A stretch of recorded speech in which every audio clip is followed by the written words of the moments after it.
Hey friends, hi, welcome to your channel Bindaas studies. तो कैसे हैं आप सब? वो भी अच्छे होंगे, बढ़िया होंगे। एक मामले में बिल्कुल आप लोग अच्छे नहीं हैं, बिल्कुल मेरे वीडियो शेयर नहीं करते, इसको लाइक नहीं करते और सब्सक्राइब तो बिल्कुल भी नहीं करते। ठीक है, एनीवेज कर लीजिएगा। तो चलिए स्टार्ट करते हैं, है ना। कल हमने जहाँ से क्वेश्चन छोड़े थे अब उसके आगे से शुरू करते हैं। हाँ, देखिए आज जो आपका 21वां सवाल है वो ये है। ये कह रहा है कि arrange the following books in chronological order. ठीक है, तो देखिए क्रोनोलॉजिकल ऑर्डर्स में ये बुक पूछ रहा है। तो 4 किताबों के नाम है, pre history and proto history in India and Pakistan. फिर इसने इसी किताब का 2 बार नाम लिखा है, तो फर्स्ट एंड सेकंड होगा, इसका एडिशन इसलिए लिखा होगा। फिर सेकंड बुक भी वही है, pre history and proto history of India and Pakistan और बॉर्न फॉर आर्कियोलॉजी। एंड चौथी किताब प्री हिस्ट्री ऑफ इंडिया। देखिए पहले तो उस किताब का आप सन तब बताएंगे ना जब आपको इसके राइटर का नाम पता होगा, है ना। तो ये क्वेश्चन तो वैसे बहुत टफ है। एनीवेज देखिए, लेकिन इसमें आपने एक चीज सुनी होगी कि pre history and proto history in India and Pakistan, ये संकालिया की बुक है, एच.डी. संकालिया की, ठीक है ना। और प्री हिस्ट्री ऑफ इंडिया भी एच.डी. संकालिया की है, और बॉर्न फॉर आर्कियोलॉजी भी उन्हीं की बुक है। ठीक है, तो ये सारी किताबें उनकी हैं, मतलब एच.डी. संकालिया की ही किताब है। ठीक है, तो फर्स्ट थिंग, ऐसे सवाल सॉल्व करने के लिए आपको कम से कम ये पता होना चाहिए कि इसका राइटर कौन है ना। और क्योंकि बिना राइटर के आप कैसे, क्योंकि देखिए गेस करने के लिए भी ना आपको थोड़ा लॉजिक लगाना पड़ेगा। बिना लॉजिक के तुक्का नहीं मारा जाता, तुक्का कभी कभी सही होता है, सब तुक्के पे नहीं निकल जाता। तो तुक्का भी ऐसा मारा जाता है जो थोड़ा लॉजिक बेस्ड हो। जैसे कि अगर आपको राइटर का नाम ही नहीं पता है कि किसने क्या लिखा है, तो आप अंदाजा लगाएंगे कैसे? कभी कभी होता है हमें राइटर का नाम पता, हमें ईयर नहीं पता, लेकिन हम इससे गेस कर लेते हैं, अच्छा ये राइटर तो इस टाइम पे था, तो ये वाला इससे पुराना होगा, ये वाला इससे नया होगा। ठीक है, तो ये सारी किताब एच.डी. संकालिया की है। जहां तक मुझे पता है pre history and proto history of India and Pakistan सबसे ज्यादा पुरानी है। तो देख लेते हैं सबसे 1 2 3 4। ठीक है, हम ना इसमें थोड़ा रस नहीं लेते हैं, पहले इसका आंसर चेक करते हैं। ठीक है, ये जो है आपकी, इसका आपका डी आंसर सही है। देखिए 1 2 3 4 ये इन्होंने बिल्कुल क्रम में लिखा है। वैसे देखिए इन सवालों में एक चीज और मैं आपको बताती हूँ, थोड़ा सा दिमाग लगाइएगा। इन सवालों में ना ये एक और काम करते हैं, जब इनको पता होता है खुद की इन्होंने कुछ ऐसा दिया है जो बच्चा सॉल्व नहीं कर पाएगा, तो पता है ये क्या करते हैं, ये उनका क्रोनोलॉजिकल ऑर्डर 1 2 3 4 नहीं रखते हैं। मतलब आप देखिएगा कभी कभी ऐसा होता है कि बुक्स के नाम और राइटर के नाम होते हैं और इतनी टफ होती है कि वो खुद समझ नहीं आता कि क्या पूछ रहा है। लेकिन उस टाइम पे पता है वो कोई कुछ डिफिकल्टीज पैदा नहीं करते, वो सिंपल ये कहते हैं भाई तुम दिमाग लगाओ। तो उसमें मैंने देखा है कि अक्सर ऐसे ऐसे सवालों में जो बहुत टफ होते हैं उसमें 1 2 3 4 मतलब बिल्कुल ये सीक्वेंस चेंज नहीं करते, उसी सीक्वेंस में देते हैं। तो ठीक है, देखिए कह रहे हैं pre history and proto history in India पहले आएगी, फिर दूसरे पे उसका दूसरा edition pre history and proto history of India आएगी। ठीक है, फिर बॉर्न फॉर आर्कियोलॉजी आएगी और प्री हिस्ट्री ऑफ इंडिया आएगी। ठीक है ना, वही सही है। अगर हम इसको एक्सप्लेनेशन इसका देख लें तो देखिए क्या कह रहा है। कह रहा है the chronology of book is based on the publication of the year, all the books were written by H D. Sankalia and are based on the development of pre history as a subject in India. देखिए ये कह रहा है कि जो किताबें हैं ना ये उनकी क्रोनोलॉजिकल मतलब ये उनका जो कालक्रमानुसार मतलब जो टाइम है वो उनके पब्लिकेशन जिस साल वो पब्लिश हुई थी उसके ईयर के हिसाब से आपको अरेंज करना था। और ये सारी किताब एच.डी. संकालिया की जो प्री हिस्ट्री इंडिया की प्री हिस्ट्री के बारे में बताती है। ठीक है, तो डी सही है। ठीक है ना, पहले तो अभी किताबों के जो मैंने आपके नाम बताया ना, पहले तो अभी रट लीजिएगा। और हाँ, गूगल पे डाल के इनके सन एक बार चेक कर लीजिएगा, क्योंकि आप देखिए जब आप किसी चीज का सन चेक करते हैं ना, या किसी के राइटर का नाम, किसी बुक के राइटर का नाम चेक करते हैं, या कुछ भी गूगल करते हैं, तो मुझे ये पता है कि जब आप किसी आंसर को ढूंढते हैं, एक आंसर के साथ आपके कई आंसर तैयार हो जाते हैं और वो कभी भूलता नहीं है। एनीवेज सेकंड लेते हैं। सेकंड क्वेश्चन क्या है? सेकंड क्वेश्चन कह रहा है वही कि match the following ancient places list first with the states in list second. मतलब ये कह रहा है कि पहले कॉलम में 4 जगहों के नाम है और दूसरे कॉलम में उस स्टेट का नाम है जहां ये जगह है, तो आपको इसको सही मैच करना है। ठीक है, तो देखिए जो बागसरा है, बगसरा या बागसरा जो भी प्रोनाउंस करते हैं, ये कहाँ पड़ता है? ये गुजरात में पड़ता है, ये हड़प्पन साइट है, ध्यान रखिएगा। ठीक है, अब जो फिर दूसरा है आमरी, तो आमरी कहाँ पड़ता है आपको पता होता है, आमरी, नाल, कुल्लू, ये सब कहाँ की साइड है, ये तो बलूचिस्तान वाली साइड है ना, पाकिस्तान सिंध वाली साइड है ना। और आमरी अपने पॉटरीज के लिए बहुत फेमस है ना, वहाँ की पॉटरीज बड़ी सुंदर थी, और बेसिकली जो नियोलिथिक पीरियड की मिली है वो बहुत सुंदर थी। तो आमरी अपने पॉटरी के लिए फेमस है, और वो कहाँ पड़ेगा, सिंध में पड़ेगा, मतलब वो आमरी भारत में नहीं है। जब आपको कुछ समझ में ना आए, तो अगर आपको इतना भी पता है कि आमरी, कुल्लू, कुल्ली, नाल, ये सब कोट बीजी सब कहाँ है, वो सब भारत की साइड्स नहीं है। तो आमरी कहाँ है, सिंध में है। बालू कहाँ पर है, बालू हरियाणा में है, ये भी हड़प्पन साइट है। और बारा कहाँ है, ये पंजाब की है, ये भी हड़प्पन साइट है। तो अगर हम देखें इसको मिलाएं, ए का तीसरा हमें किस में दिखा है, सिर्फ डी में है, तो हम इसके हिसाब से भी मिला लें, तो आंसर चेक करते हैं, D is the right answer. ठीक है, तो आपका हो गया बागसरा गुजरात में, आमरी हो गया सिंध में, बालू हो गया हरियाणा में, और बारा हो गया पंजाब में। अगर हम इसको भी एक्सप्लेन करें, देखिए ये कह रहा है the sites in the list first are important Harappan और pre Harappan settlements of the reason.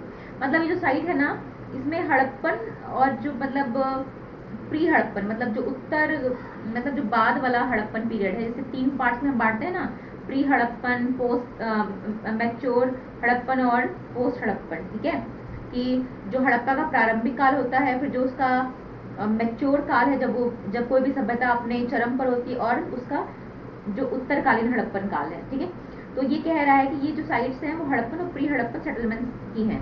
और फिर कह रहा है Amri is a site in Sindh which is well known for the remains of the pottery, तो ये पॉटरी के लिए फेमस है, which is also associated with the neolithic. मतलब देखिए ये जो आमरी है ना, ये आपकी डेफिनेटली अपनी पॉटरीज के लिए फेमस है, और ये एक प्री हड़प्पन साइट भी है, बट ये एक नियोलिथिक साइट भी है, ये कह रहा है। ठीक है ना, और यहाँ पॉटरी बहुत पहले से मिलना शुरू हो जाती है। ठीक है, but in the given context most of the Harappan site in early context Bagasra Gujarat.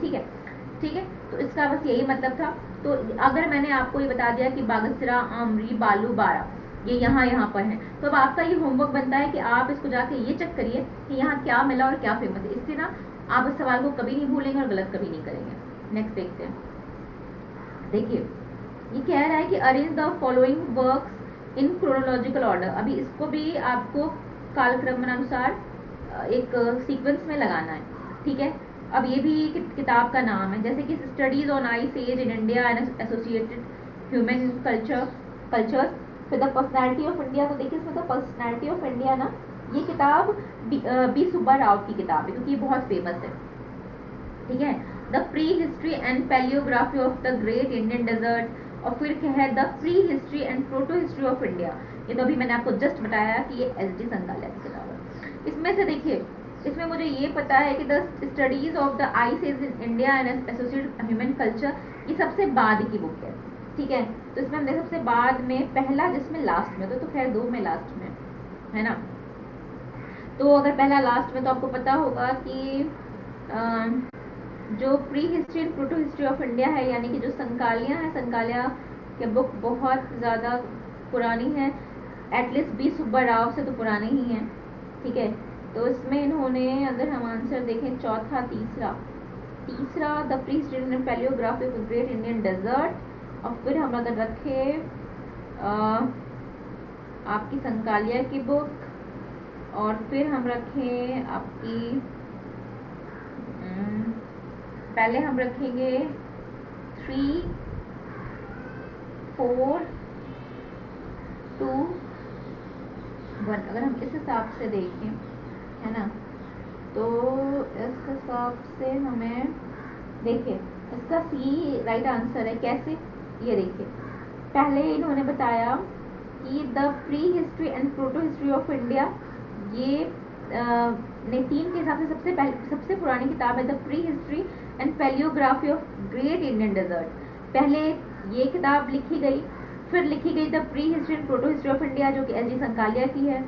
उसके बाद नंबर आता है आपकी द पर्सनैलिटी ऑफ इंडिया का, ये उसके बाद लिखी गई, और सबसे लास्ट में लिखी गई studies on ice age in India and associated human culture. यानी कि आपका जो तीसरा है ना आंसर, आपका जो कॉलम चॉइस 3 सी है, यानी कि जो तीसरी चॉइस है वही राइट आंसर है। ठीक है ना, यही राइट आंसर है।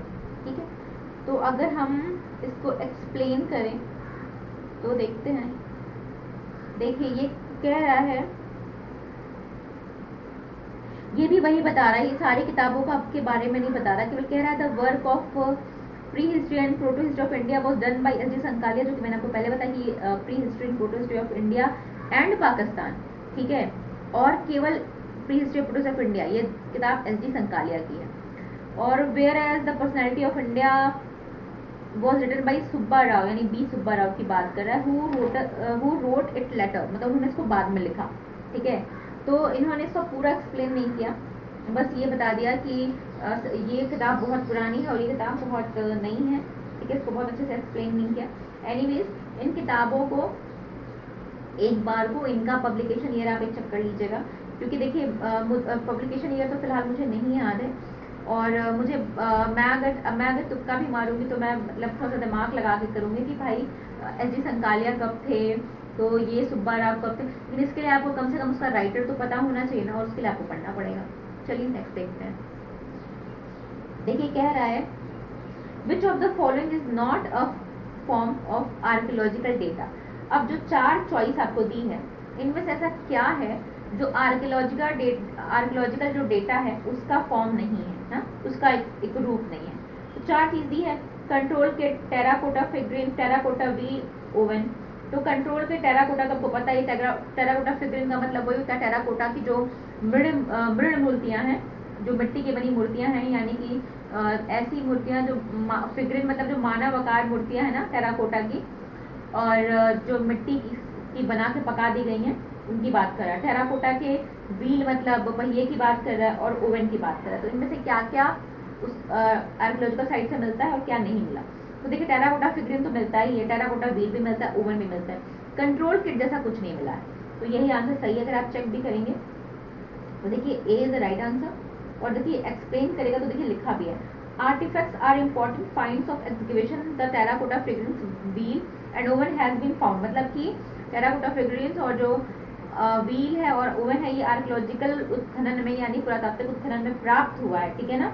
बहुत सारी कह रहा है वेरियस आर्कियोलॉजिकल साइट, बहुत सारी archaeological site. The Harappan and chalcolithic cultures are good example of this, मतलब कह रहा है जो हड़प्पा का और जो चालकोलिथिक यानी कि आपका जिसमें चालकोलिथिक मतलब कि आपका जो ताम्र पाषाण काल है ना, चालकोलिथिक इसी को तो बोलते हैं ना ताम्र पाषाण काल को, कल्चर इसके अच्छे एग्जाम्पल है। While a control kit as such has not yet been reported from any site in particular, मतलब कह रहा है कि ये बाकी जो 3 हैं ये तो हमें हड़प्पन साइट से भी और ताम्र पाषाणी साइट से भी मिल जाते हैं, लेकिन जो कंट्रोल किट है वो अब तक कहीं से नहीं मिला है, ठीक है।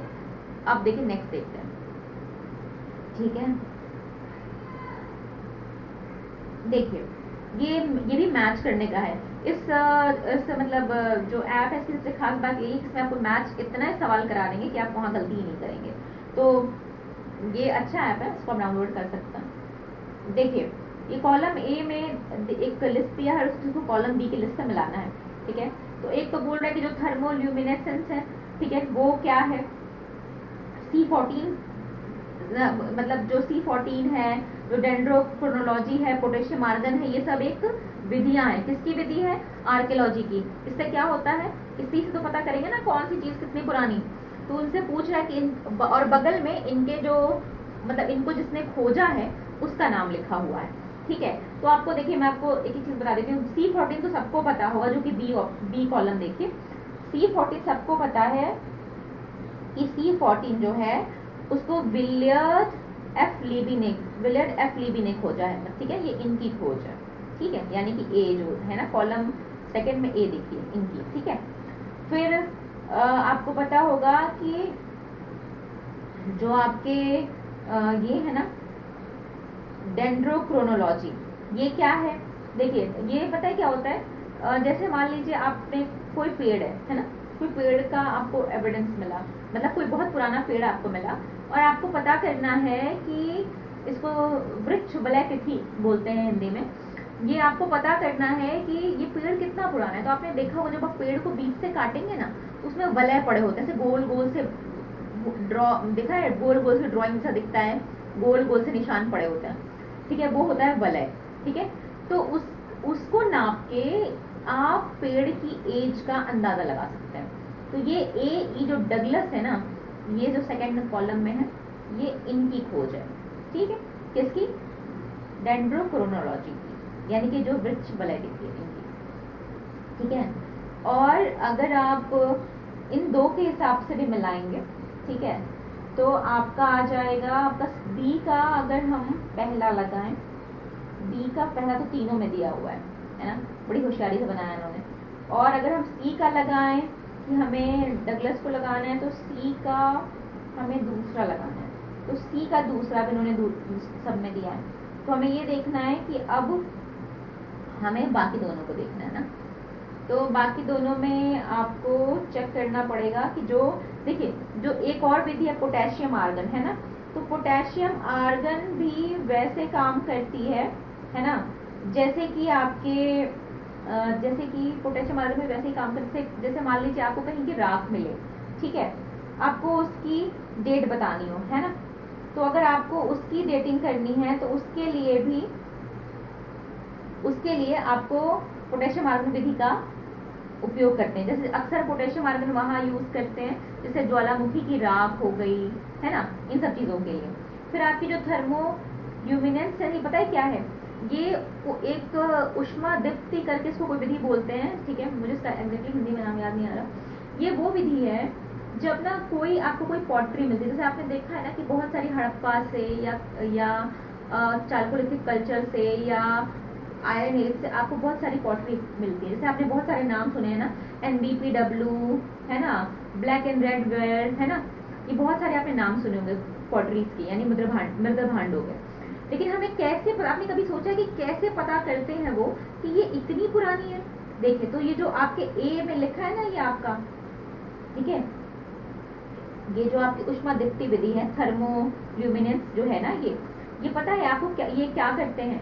ये बस कुछ नहीं करते, ये पॉटरी को एक बहुत हाई टेम्परेचर पे गर्म करते हैं। इस विधि में एक बहुत हाई टेम्परेचर पे गर्म करते हैं, और जब बहुत हाई टेम्परेचर पे गर्म करते हैं ना, तो उसमें से ऊर्जा निकलती है, और उस जो ऊर्जा निकल रही होती है उसको नाप दिया जाता है, और उसको नापने से इसकी एज पता चल जाती है कि ये जो आपका मृदभांड है, यानी जो आपकी पॉटरी है, वो कितने साल पुरानी है।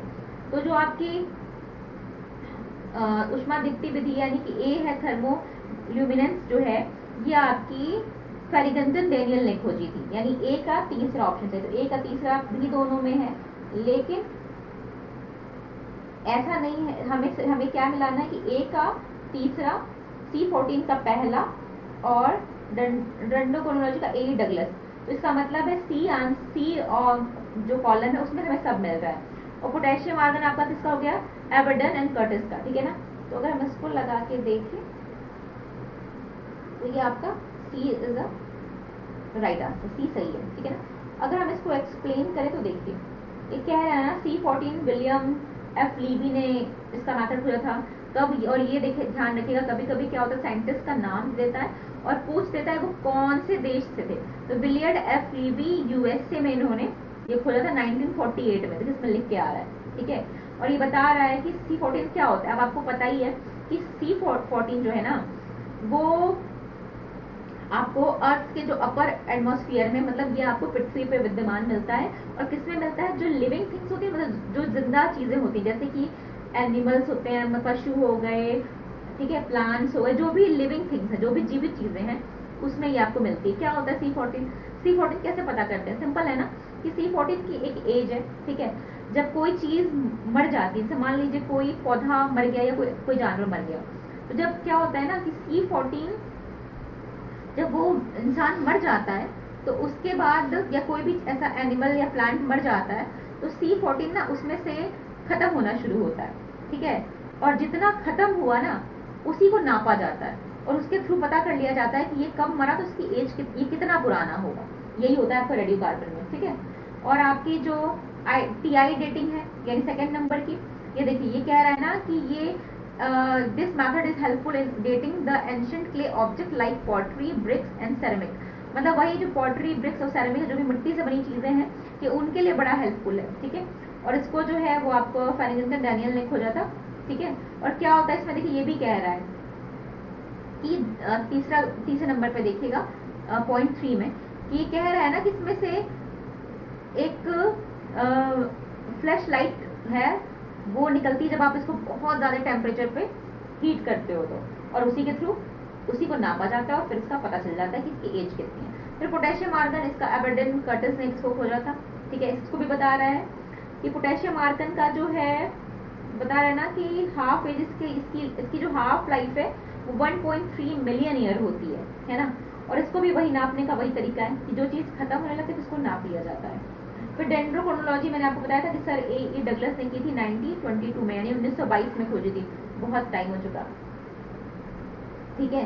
और इनका भी वही है कि आप, लेकिन इन्होंने देखिए एक चीज़ और है कि क्लाइमेट कंडीशन के हिसाब से भी ना मतलब पौधों की एज और उसमें फर्क पड़ता है, ठीक है। हालांकि ये विधि वही करती है कि अगर कोई पौधा है उसका वलय देख के ये बताती है कि हाँ ये इतनी एज का होगा। अब देखिए पूछ रहा है fabric D is famous for one of the following. एक फैब्रिक डी करके एक वर्ड है, तो अब आपको बताना है कि वो आर्कियोलॉजी की किस चीज के लिए यूज किया जाता है ना। तो पॉलिश सरफेस के लिए, कलर के लिए, ठीक है, इनसाइड डेकोरेशन के लिए, पेंटिंग्स के लिए। तो जो आपको बता दूं फैब्रिक डी है ना वो पॉलिश सरफेस के लिए यूज किया जाता है। अगर मैं इसका आंसर देखूं तो आंसर ए करेक्ट है, ठीक है ना। तो अब याद कर लीजिए जब भी बात करेंगे फैब्रिक डी की, मतलब कि जो पॉलिश सरफेस है, पॉलिश किसे कहते हैं, जो चीज पॉलिश की हुई हो। सरफेस क्या होता है, उसकी जो सतह होती है, जो उसकी ऊपरी परत होती है, ठीक है। तो पॉलिश सरफेस के लिए फैब्रिक डी वर्ड यूज होता है। नेक्स्ट क्वेश्चन, ठीक है,